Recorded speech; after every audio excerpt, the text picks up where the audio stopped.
Welcome back दोस्तों आज के इस एपिसोड में हमने एक बहुत ही इंपॉर्टेंट प्लस बहुत ही ऑनगोइंग टॉपिक के बारे में बात करी है। जी हाँ दोस्तों, हमने बात करी है करप्शन के केसेस जो जुडिशरी पे देखने को मिल रहे हैं या फिर आए दिन हम टीवी में देखते हैं कि जजेस के ऊपर करप्शन के चार्जेस आ गए हैं। तो उसी के रिगार्डिंग हमने आज सर से बात करी है कि जब सर इंडिया में थे कि जो एक इन्वेस्टिगेटिव बॉडी नॉर्मल एक ऑर्डिनरी इन्वेस्टिगेशन प्रोसेस होती है या फिर जो एक पब्लिक फिगर्स या फिर जजेस की जो इन्वेस्टिगेशन प्रोसेस होती है, तो उनमें क्या डिफरेंस रहता है।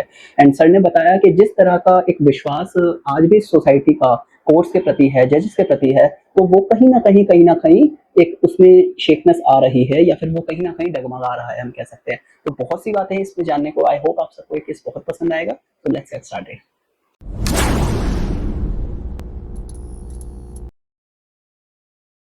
नमस्कार दोस्तों, स्वागत है आप सभी का एक बार फिर से हमारे इस यूट्यूब चैनल टीएस ऑफ सेल में। दोस्तों आज का जो एपिसोड होने वाला है वो होगा करप्शन इन जुडिशरी के ऊपर। बहुत ही इंपॉर्टेंट टॉपिक है दोस्तों। एंड सबसे पहले इस टॉपिक को डिस्कशन से पहले मैं आपको बताना चाहूंगा कि हमारी जो आज का टॉपिक है वो किसी भी इंस्टीट्यूशन को या कॉन्स्टिट्यूशनल पोस्ट को डिसरिस्पेक्ट करना नहीं है, बल्कि कंस्ट्रक्टिव वे में एक फैक्ट्स के बेसिस पे हम एक फ्रूटफुल डिस्कशन इसमें करेंगे। तो आई होप आपको ये एपिसोड बहुत पसंद आएगा। Very good evening sir. Sir आज के एपिसोड में हम आपसे बात करना चाहेंगे जो जुडिशरी में उठ रहे करप्शन के बारे में, जो प्रेजेंट टाइम में भी और अर्लियर भी हमें एक एलिगेशंस हम कह सकते हैं जुडिशरी पे लगते हैं। तो इस एलिगेशंस को आप किस तरीके से देखते हैं, प्लस एक बात आती है independence of judiciary plus judiciary immunity, इसको इसका डिफरेंस जो है वो आप प्लीज हमारे व्यूअर्स को बताइए, बिकॉज मैं मानता हूँ कि आज के कंटेक्स्ट में ये डिफरेंस क्लियर आउट होना बहुत जरूरी है, सोसाइटी की नजर में भी या जुडिशियल अप्रोच की तरफ से भी। आप प्लीज हमारे व्यूअर्स को इस पे थोड़ा गाइड करें। हमारे कोर्ट्स पर लोगों का बहुत भरोसा था और अब भी शायद है, पर उस पर एक ब्लैक स्पॉट धीरे धीरे आ रहा है और लोगों को चिंता है whether our judiciary is as honest as free जो पहले था।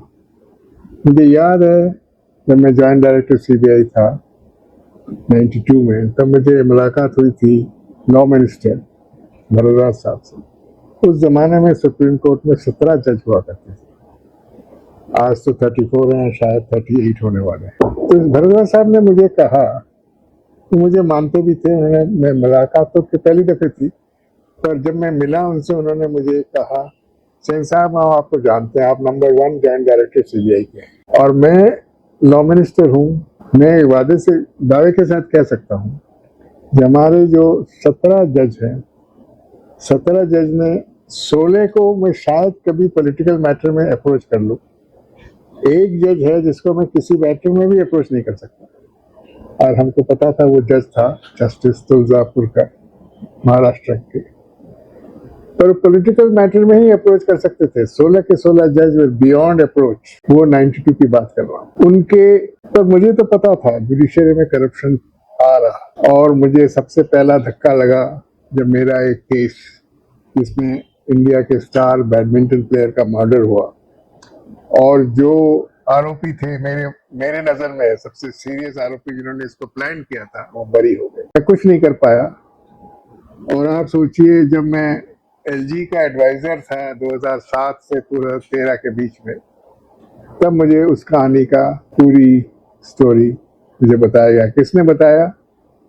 डिफेंस काउंसिल का जो जूनियर था, उनका भी अभी देहांत हो गया साल 2 साल पहले, मिस्टर दे ने। सीनियर तो बहुत बड़े वकील थे, संजय सिंह को प्रोटेक्ट कर रहे थे, और जज जो था बैठा था वो जूनियर था, chief justice of the day के साथ बैठा हुआ था, इस केस को सुन रहा था। जब मुझे 80 लाख रुपए मिले जो मैंने उस जज को दिया, और उसने जजमेंट लिखी, बरी किया संजय सिंह और संजय सिंह के वाइफ। वो मुझे पता लगा कब? 2013 में। इंसिडेंट है 1990s का। उसके पहले भी शायद भ्रष्टाचार के केसेस मेरे सामने आए। एक केस बता ही सकता हूँ मैं। एसटीसी के एक एम्प्लॉय को मैंने फोर्जरी करते हुए पकड़ा था, मेरे पास एविडेंस बहुत था, फिर भी ट्रायल कोर्ट ने उसे छोड़ दिया फॉल्स आर्ग्यूमेंट देके।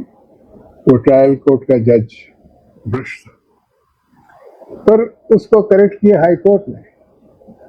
हाई कोर्ट ने कहा trial is a reality, investigation is real, जो एविडेंस है आप कैसे छोड़ सकते हैं, और उन्होंने उनको कन्विक्ट किया, इस केस में छोड़ा। तो करेक्शन होता रहा, पर जो भ्रष्टाचार अब सामने आ रहा है बड़ा सीरियस मैटर। आपको पता होगा, थोड़ी सी हिस्ट्री, एक मद्रास हाईकोर्ट का चीफ जस्टिस था, जस्टिस वीरस्वामी, वो भ्रष्ट था। उसके बारे में सीबीआई को तफ्तीश करने की परमिशन मिल गई थी और सीबीआई ने तफ्तीश की। उसने वो तफ्तीश को चैलेंज की on the ground that constitutional court should be protected. तो कोर्ट ने उसमें का प्रोटेक्शन यस, नॉट इम्यूनिटी। पर आजकल देखा जा रहा है धीरे धीरे protection to the constitutional court convert हो गई है इम्यूनिटी, उनको बचाने की चेष्टा हो रही है। अब जो किस्सा मैं आपको सुनाऊंगा वो है connected with the Bombay blast case. First Bombay blast 1993 मार्च में हुआ, फ्राइडे का दिन था। 4 घंटे में 10 से 12 ब्लास्ट लगाए गए, शायद 10 ब्लास्ट हुए, सैकड़ों की प्रॉपर्टी गई, 250 लोग मर गए, 750 लोग सीरियसली इंजर्ड हुए। प्रॉपर्टी का डैमेज तो बहुत ज्यादा हुआ। ये तफ्तीश बॉम्बे पुलिस ने की और खेद के साथ मुझे कहना पड़ता है बॉम्बे पुलिस ने मेन कल्प्रिट दाऊद इब्राहिम के गैंग के बारे में इतनी जोर नहीं लगाई, क्योंकि मुझे पता लगा बाद में दाऊद इब्राहिम के पॉलिटिकल कनेक्शंस अच्छे थे। खैर हमारे पास जब आई, हमने दाऊद इब्राहिम के गैंग के 9 लोगों को और रोक किया, पता लगाया, उनके बारे में एविडेंस कलेक्ट किया। पर एक बात सीबीआई को और मुझे बहुत सस्पिशन में डाला, जो इतना पैसा जो लगा इस क्राइम को करने के लिए, क्योंकि ये मैनेजमेंट का 12 ब्लास्ट ऑर्गेनाइज करना बहुत पैसे की जरूरत थी। ये पैसे किसने लगाए, कैसे लगे? हमने देखा जब बॉम्बे दाऊद इब्राहिम के जो ग्रुप था उसमें ड्रग मनी का जो इंचार्ज था, ड्रग के जो करता था, उसका नाम था मोहम्मद इकबाल मिर्च। तो मैंने तफ्तीश उसके खिलाफ शुरू की, पता लगाने के लिए कि पैसा उसने आम या लोगों को इधर उधर भेजने के लिए कैसे उसी ने खर्च किया ना किसी ने खर्च किया। तो मुझे जब तफ्तीश में कर रहा था इतनी एविडेंस मुझे मिल गई कि मुझे कोर्ट से उसके घरों की तलाशी की इजाजत मिल गई, वारंट्स मुझे मिल गए। उसके 2 घर बॉम्बे में थे, एक घर लंदन में था। मैंने तीनों घर की सर्च वारंट ली। बॉम्बे के जो घर थी सीबीआई दिल्ली मेरे अंदर जो थी, उसके जो एसपीज डीआईजी थे उन्होंने उसको सुपरवाइज किया, और लंदन का जो वारंट था वो हमने स्कॉटलैंड यार्ड को भेज दिया विद रिक्वेस्ट वो सर्च कैरी आउट करें। और हमारे जो सीबीआई के अफसर लंदन में उस टाइम थे, जो बाद में डायरेक्टर सीबीआई बने, पीसी शर्मा, उनको हमने रिक्वेस्ट की कि आप ज्वाइन करिए और सर्च में मौजूद रहिए। जब वो सर्च कर रहे थे बॉम्बे में, तो उनके इकबाल मिर्ची के लैपटॉप से मैसेजेस मिले to a publishing firm recently set up, जिसका नाम था रोबक पब्लिशिंग। उसके इंचार्ज थे एसएस मुसाफिर। उनको वो मैसेजेस भेज रहे थे जिसकी कॉपी उनके लैपटॉप में थी, जिसमें वो कह रहे थे ये चीफ जस्टिस ऑफ बॉम्बे को जो पैसे हमने दिए हैं वो रेगुलराइज कराना चाहते हैं, लेजिटिमेट कराना चाहते हैं। इसलिए आपका जो पब्लिशिंग फर्म आपने खोला है, रोबैक पब्लिशिंग फर्म, उसमें आप डॉक्यूमेंट्स बनाइए जिसमें आप दिखाएंगे कि उनके 2 किताबें हैं, मुस्लिम law and the constitution and Hindu law and the constitution. इसकी फॉरेन पब्लिशिंग के लिए आप उन्हें रॉयल्टी दे रहे हैं 2 साल। एक रॉयल्टी $80,000 की देंगे और एक $70,000 की देंगे। हमने उनको पैसे तो दे दिए, कुछ पैसे, कितना पैसा था, शायद $30,000 था। डॉक्यूमेंट्स आप बनाइए टू शो दैट ये लेजिटिमेट रॉयल्टी पेमेंट है और कोई घूस व ब्राइब नहीं है, कोई ब्राउन एनवेलप नहीं है, ये रॉयल्टी की, उनकी किताबों की फॉरेन पब्लिशिंग की रॉयल्टी है। तो साफ लगा कि डॉक्यूमेंट्स बनाए जा रहे हैं और बनाए जाने की जो कमांड है वो इकबाल मिर्ची दे रहा है। तो इकबाल मिर्ची का रोल हमें मिला in bribing the chief justice of Bombay. Case का ट्रायल बॉम्बे में होना था, उसके नजर में chief justice of Bombay high court in charge of the cases in Bombay, तो उन्होंने अपना पैसा लगाया नॉट इन बाइंग आर्म्स जो उनको पाकिस्तान से फ्रीली मिल गए, लगाया इन ब्राइबिंग द चीफ जस्टिस। तो इतना मटेरियल जब मिला, एलिगेशन था कि चीफ जस्टिस को ब्राइब मिला है और वो ब्राइब के पैसे देते जाएंगे। एक केस के, एक किताब के लिए $80,000 और दूसरे किताब के लिए $70,000 वो मिलता जाएगा उनको, कुछ मिल गया है। और इसलिए इस तरह से जो पैसा उनको दिखाया जाएगा पेमेंट, वो legitimate royalty of his books के लिए होगा। ये एलिगेशन था जो उन्होंने ब्राइब ली है और उसे वो लेजिटिमाइज करना चाह रहे हैं। तो इसके बारे में तो तफ्तीश होनी चाहिए, मैंने सोचा। मैं तब रिटायर करने वाला ही था, तो मैंने जो डायरेक्टर थे सीबीआई के मिस्टर जोगेंद्र सिंह, उनसे मेरी डिस्कशन हुई और जोगेंद्र सिंह साहब खुद गए चीफ जस्टिस के पास ऑफ इंडिया, कहा जो इसकी तफ्तीश होनी चाहिए, आप इजाजत दें सीबीआई तफ्तीश करे, क्योंकि तब तक ये डिसाइड हो गया था कि कॉन्स्टिट्यूशनल कोर्ट के जो जजेस होंगे उनके खिलाफ action in consultation chief justice of India होगा। और ये तो खुद चीफ जस्टिस थे अब Maharashtra high court, Bombay high court. तो उन्होंने इसको राइटिंग में तो मना नहीं किया, पर इंडिकेशन जोगेंद्र सिंह जी ने मुझे दिया जो लोग मना कर रहे हैं, कहते हैं हमसे खुद देखें। In the mean while bar association of Maharashtra and Goa, bar association of western union lawyer and bar council of Maharashtra and Goa, इन्होंने भी इस चीज का खबर इनको मिल गई और उन्होंने कहा कि सीबीआई की इन्वेस्टिगेशन होनी चाहिए। सुप्रीम कोर्ट में आया और bench headed by justice Ramaswami ने इसकी सुनवाई करके उन्होंने ये नतीजे पर पहुंचा कि इसका डिसीजन तो चीफ जस्टिस ऑफ इंडिया ही लेगा और इसकी तफ्तीश सीबीआई को नहीं दी जाए। वही हुआ, कोई इन्वेस्टिगेशन नहीं हुआ, उन्होंने रिजाइन कर दिया और बाद में spent the rest of his life teaching law students in the national law college of west Bengal. तो मैं समझता हूँ इस केस में अगर एक्शन होता, इतना एविडेंस के बाद अगर तफ्तीश होती, तो allegation of corruption in the judiciary.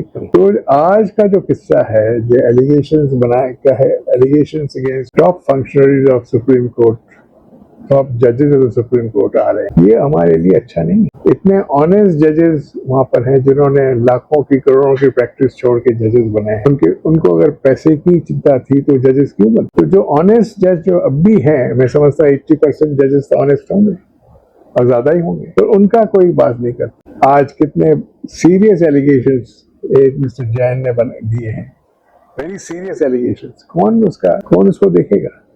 और जब तक एलिगेशंस इन्वेस्टिगेट नहीं होंगे तब तक चार्ज। तो आज बड़ी चिंता की बात है जो constitutional courts of India have जजेस जिनके बारे में करप्शन के चार्जेस और जुडिशियल प्रोसेस इम्पेयर्ड हो गया है। ये धीरे धीरे एक तो डिले, 5 करोड़ केसेस पेंडिंग है, उसके बाद उससे डिले से जुडिशरी पर एक कलंक हो रहा है और दूसरा भ्रष्टाचार जो जुडिशरी में देखा जा रहा है और उस भ्रष्टाचार की कोई तफ्तीश नहीं हो रही। जो प्रोसेस फॉर प्रोटेक्टिंग द जजेस अगेंस्ट फॉल्स चार्जेस बना था, that has been converted into giving immunity of investigation against judges. The idea of consultation with the CGI was to protect the Constitutional Court judges from false frivolous charges, from executive motivated allegations. But it was never intended, मैं समझता हूँ, to not investigate allegations. Justice Veeraswamy was investigated. अब जो judges के खिलाफ allegations हो रहे हैं, उनकी इन्वेस्टिगेशन नहीं हो रही है, उनको प्रोटेक्ट किया जा रहा है, सब एलिगेशंस को फॉल्स मान के छोड़ दिया जा रहा है। रिजल्ट इज हायर जुडिशरी में, लोअर जुडिशरी में भ्रष्ट जजेस। तो जब आए थे भ्रष्ट शायद नहीं थे, पर अगर आप किसी को वॉच नहीं करेंगे, किसी के एक्शंस पर आप नजर नहीं रखेंगे, तो ऐसा ही हो। सर, जैसा आपने अभी बताया कि सोसाइटी का आज भी कोर्ट्स के प्रति या फिर हम कहेंगे जजेस के प्रति आज भी एक अटूट विश्वास है, लेकिन सर कि जब एक ऑर्डिनरी इन्वेस्टिगेशन प्रोसेस होता है, जब एक आम आदमी के लिए वो होता है, वही हम देखते हैं जब ऐसी न्यूज सामने आती है जजेस के तरफ से हमें करप्शन केसेस देखने को होते हैं, तो एक जो डिफरेंस है इस इन्वेस्टिगेशन प्रोसेस में, वो उनके लिए इतना अलग क्यों हो जाता है? क्योंकि सारे रिसोर्सेज काम में आते हैं, सारी इन्वेस्टिगेशन टीम्स लगती हैं, and to be very honest sir, आज के सोशल मीडिया के टाइम में कुछ भी चीज़ ज़्यादा दिन तक छुपी नहीं रह सकती, इतने बड़े बड़े एलिगेशंस लगते हैं, एंड मैं समझता हूँ कि वो एक कॉन्स्टिट्यूशनल पोस्ट पे बैठे हैं, जवाबदेही होनी चाहिए, लेकिन फिर वही सब एट द लास्ट में ठंडे बस्ते में वो सब चला जाता है। तो क्या डिफरेंस हो जाता है एक ऑर्डिनरी इन्वेस्टिगेशंस में एंड जो हमें इन्वेस्टिगेशन देखने को मिलती है फॉर दीज पब्लिक फिगर्स और द जजेस?